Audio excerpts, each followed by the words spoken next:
Au 9e jour d'une campagne de bombardement d'une violence sans précédent sur la bande de Gaza, Médecins sans frontières appelle les autorités israéliennes à faire preuve d'humanité. Mourir sous les bombes à Gaza ne peut pas être la seule option laissée à la population. Au nord, là où les ultimatums des Israéliens se sont multipliés, enjoignant la population de fuir sous peine d'être anéantie, la situation est dramatique. Parmi les gens qui n'ont pas pu fuir, qui ne savent pas où aller, se trouvent des collègues de Médecins sans frontières qui se sont terrés avec leurs familles sur place ou qui continuent autant que possible de soigner les blessés qui affluent dans les hôpitaux. Les hôpitaux sont débordés. Il n'y a désormais plus d'antidouleurs. Notre personnel nous parle de blessés qui hurlent de douleur, de blessés, de malades qui ne peuvent se rendre à l'hôpital et de la terreur de se retrouver bombardés dans quelques heures.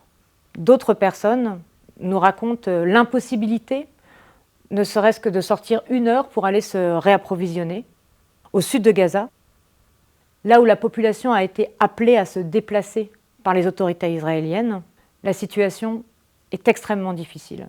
Les gens s'entassent dans des campements précaires, improvisés, où l'accès à l'eau, à la nourriture est extrêmement problématique. Les bombardements continuent aussi au sud de Gaza. Ce que nos équipes nous rapportent, c'est une difficulté d'accès à l'eau qui s'aggrave d'heure en heure. La pénurie d'eau à Gaza a atteint aujourd'hui un seuil critique. Les autorités israéliennes, en imposant un blocus total sur Gaza, ont également coupé la possibilité de faire tourner les centrales de traitement et de distribution d'eau. Faute de carburant, il n'y a plus d'eau potable produite aujourd'hui à Gaza.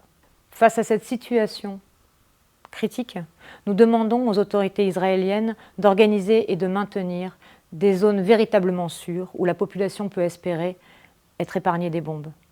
Nous demandons aussi que soit organisée le plus rapidement possible une voie d'évacuation pour que la population qui cherche à se mettre à l'abri, qui cherche à fuir, puisse le faire. Nous demandons également que soit rétabli de toute urgence l'accès à des services de base essentiels et notamment l'accès à l'eau potable. C'est de la survie immédiate de centaines de milliers d'êtres humains, des hommes, des femmes, des enfants, des vieillards, des blessés, des malades, du personnel soignant, du personnel humanitaire dont il est question aujourd'hui.